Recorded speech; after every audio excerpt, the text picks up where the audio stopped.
श्रोताओं नमस्कार, बहुत बहुत स्वागत है आप सभी का कार्यक्रम हम और हमारा स्वास्थ्य में। मैं हूं अशोक पांडे। श्रोताओं, ये मौसम गर्मी का है और तापमान दिनों दिन बढ़ रहा है। तो गर्मी के इस मौसम में बहुत सारी ऐसी बीमारियां हैं जो त्वचा से संबंधित हैं और अक्सर हम उनका शिकार हो जाते हैं। तो आज इस कार्यक्रम में हम उन्हीं बीमारियों पर चर्चा करेंगे, उससे बचने के क्या तरीके हैं, क्या उपाय हैं, इस बारे में चर्चा करेंगे। और इस बारे में बेहतर जानकारी के लिए आज हमारे साथ स्टूडियो में डॉक्टर तुलिका राय जी हैं। आप एसोसिएट प्रोफेसर हैं department of dermatology IMS BHU में। तुलिका जी नमस्कार, बहुत बहुत स्वागत है हमारे कार्यक्रम में और हमारे स्टूडियो में। सभी श्रोताओं को नमस्कार। तुलिका जी, तापमान जिस तरह से बढ़ रहा है, बहुत सारी बीमारियां इस मौसम में हम में से कई लोगों को होती हैं। तो त्वचा हमारी जो है वो गर्मी में किस तरह से प्रभावित होती है और उसकी वजह से हमारे शरीर में किस तरह के परिवर्तन देखने को मिलते हैं? गर्मी बहुत बढ़ रही है, साथ में ह्यूमिडिटी भी बहुत बढ़ रही है, तो कई समस्याएं हम लोग को हो सकती हैं। अगर बहुत गर्मी में आप दिन के समय अगर निकल जाएं तो कई बार सनबर्न की समस्या हो जाती है। सनबर्न में आपकी स्किन में रेडनेस, इचिंग हो सकती है, स्किन वहां से फिर पील ऑफ होने लगती है, हटने लगती है। और कभी कभी टैनिंग, जैसे लोग बताते हैं कि पहले से हमारा जो कॉम्प्लेक्शन है अब डार्क लग रहा है, तो ये समस्याएं बहुत कॉमन हैं। तो कुछ उपाय करने से इन सब चीजों से हम निजात पा सकते हैं। जैसे कि बहुत गर्मी के समय, जब 11 से 12 2 बजे के बीच धूप बहुत ज्यादा है, उस समय निकलने से बचें। अगर निकलना है तो सनस्क्रीन लगा करके, जिसका SPF 30 के ऊपर है, साथ में कुछ कॉटन का कपड़ा, स्टोल, रुमाल, हैट्स या कैप लगा के निकलें। डायरेक्ट धूप से बचना जरूरी है। ये तो सनबर्न हो गई, टैनिंग की समस्या होगी। और भी बहुत सारी समस्याएं हो जाती हैं, जैसे कि प्रिकली हीट जिसको कहते हैं, घमौरी की समस्या। हाँ, बहुत कॉमन समस्या है ये। तो घमौरी से बचने के लिए एक तो लूज कॉटन के कपड़े पहने, सिंथेटिक कपड़े ना पहने, जो फैब्रिक्स होते हैं जिसमें ब्रीथ कर सकते हैं जो फैब्रिक, वैसे कपड़े पहने। साथ में ठंडे पानी से नहाना चाहिए। और पसीना जब हो तो आप कुछ पाउडर्स आते हैं, जैसे डस्टिंग पाउडर्स हैं जो पसीना सूखते हैं, वो यूज कर सकते हैं। फिर भी अगर बहुत ज्यादा आपको प्रिकली हीट हो गया तो फिर क्या करें, कैलामीन लोशंस आते हैं, वो हम लोग लगवाते हैं। इचिंग वगैरह बहुत ज्यादा हो जाती है तो इचिंग के लिए लिवोसेट्रिजिन या इस तरह की गोलियां वगैरह देते हैं। और जहां पे कूल एनवायरनमेंट हो, कोशिश करें कि घर के अंदर रहें, कमरे में पंखा चल रहा हो, AC चल रहा हो। किसी वयस्क व्यक्ति के साथ इस तरह की समस्याएं होती हैं तो आमतौर पर वो चीजों को एक्सप्रेस भी कर लेते हैं कि भाई इस तरह की समस्या है, हमें क्या करना चाहिए। बड़ी समस्या तब होती है जब गर्मियों में घमौरी या इस तरह की अन्य समस्याएं बच्चों के साथ होती हैं। तो छोटे बच्चों के साथ इस तरह की समस्याएं ना हो, इसके लिए क्या उपाय किए जाने चाहिए? ये तो कोशिश करना चाहिए कि जब गर्मी बहुत ज्यादा है, जैसे दिन के समय, बच्चे घर में रहें, इंडोर रहें। आप घर में पंखा वगैरह ऑन कर दें। बच्चों को कपड़े जो पहनाते हैं कॉटन के पहनाएं। आजकल सब सिंथेटिक कपड़े, जीन्स वगैरह का फैशन हो गया है। डिजाइनर्स कपड़े इतने ज्यादा आ रहे हैं बाजार में कि अक्सर लोग उसी को खरीदते हैं। हाँ, तो लूज कपड़े पहनने चाहिए बच्चों को। और ठंडे पानी से 2 बार आप नहला सकते हैं, पाउडर लगा सकते हैं। और फिर भी अगर नहीं है तो लैक्टोकैलामाइन लोशन हर घर में मिल जाता है, तो वो आप लगा सकते हैं। अच्छा, त्वचा पर कई तरह के चकत्ते कई बार देखने को मिलते हैं, खास करके इस मौसम में। उनके पीछे क्या कारण हो सकता है और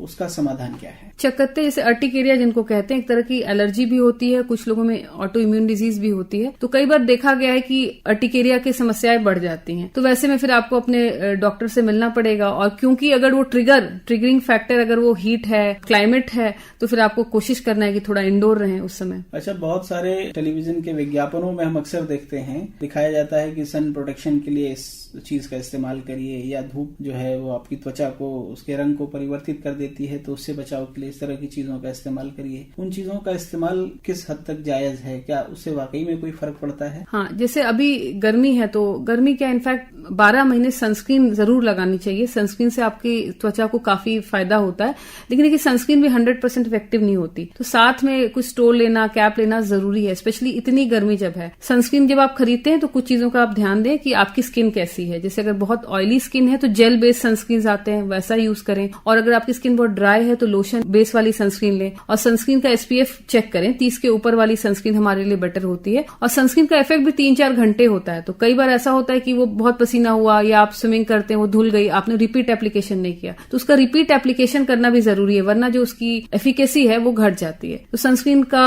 उपयोग करना जरूरी है। इस मौसम में हमारे खान पान में ऐसी कौन सी चीजें शामिल की जा सकती हैं जो हमारे त्वचा के लिए बहुत अच्छी उपयोगी हों? पानी अच्छे से पीना चाहिए। मैंने अक्सर देखा है कि लोग पानी कम पीते हैं, कम से कम 8 से 10 ग्लास पानी रिकमेंड किया जाता है। और सीजनल फ्रूट्स हैं, तरबूज है, खरबूज है, ये सब चीजें जिसमें पानी की मात्रा ज्यादा है। प्लस जो आप सैलड्स खाते हैं, खीरा, ककड़ी, ये सब चीजों का सेवन आप ज्यादा करें। और थोड़ा जंक फूड है, ऑयली फूड है जो पचने में भी मुश्किल होती है, उन सब चीजों को थोड़ा गर्मी के समय अवॉइड करना चाहिए। और बाहर की चीजें खासकर जहां पे हाइजीन कम है, क्योंकि इसी समय आपको पेट से संबंधित बीमारियां होती हैं, इन्फेक्शन संबंधी बीमारियां होती हैं, तो आपको हाइजीन का भी जनरल आपको देखना पड़ेगा। बासी खाना खाने से बचें क्योंकि चीजें खराब भी जल्दी होती हैं। आमतौर पर ये मौसम बहुत सारी बीमारियों को साथ में लेकर के आता है। अभी तापमान इतना ज्यादा हो रहा है, कुछ दिनों में जो है ह्यूमिडिटी भी लगातार बढ़ रही है, बारिश की संभावना भी अक्सर रहती है। तो ये मौसम कब किस तरफ करवट लेगा ये समझ पाना थोड़ा मुश्किल होता है। ऐसे में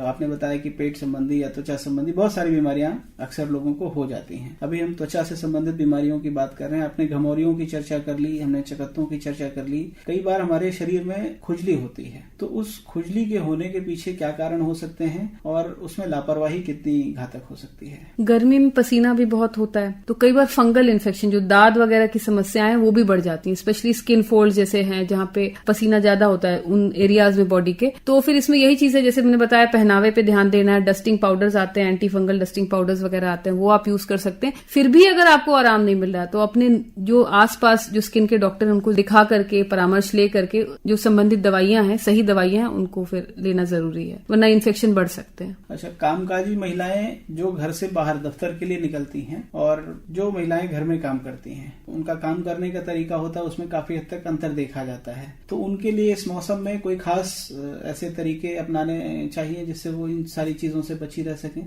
हाँ, ये देखा गया कि इसे जो हाउसवाइफ होती हैं वो अपना ध्यान थोड़ा कम रखती हैं। स्पेशली हमेशा हाथ पैर गीला रहता है, घर में काम भी करें तो उसमें फंगल इन्फेक्शन की समस्याएं, एक्जिमा की समस्याएं हाथ में और पैर में अक्सर मिल जाती है। तो हम यही एडवाइस करते हैं कि एक तो जैसे आप हैंड वॉश करते हैं या पैर गीले हैं तो एक बार काम कर ले, उसके बाद पूरा अच्छे से टॉवल से उसको पोंछ लें और उसके बाद थोड़ा कोई क्रीम, वैसलीन, बॉडी लोशन कुछ है उसको लगाएं, जिससे कि हाथ पैर की स्किन आपकी सॉफ्ट रहे। हमेशा गीला बना रहेगा तो अक्सर ये इन्फेक्शन की, एक्जिमा की समस्याएं बढ़ती हैं। तो अपनी केयर जो है वो लेना जरूरी है। प्लस जो हैंड वॉश वगैरह हम लोग करते हैं आजकल, सब एंटीसेप्टिक और ये सब हैंड वॉश इतने ज्यादा करने लगे हैं कि स्किन बहुत ड्राई होने लगती है। तो हमेशा एंटीसेप्टिक सोप्स वगैरह यूज करने की जरूरत नहीं है। आप कोई बेबी सोप या कोई मुलायम सोप जिसमें ग्लिसरीन की मात्रा ज्यादा हो, उस तरह के सोप्स का यूज करें। और सैनिटाइजर का भी यूज कम करें, जब आपको लगता है जरूरी है तभी यूज करें, हर समय सैनिटाइजर नहीं यूज करना है। निश्चित तौर पर अभी कोविड के इस दौर से हम धीरे धीरे बाहर निकलने की, उबरने की कोशिश कर रहे हैं, तो ऐसे में सैनिटाइजर भी हम अक्सर यूज करते हैं।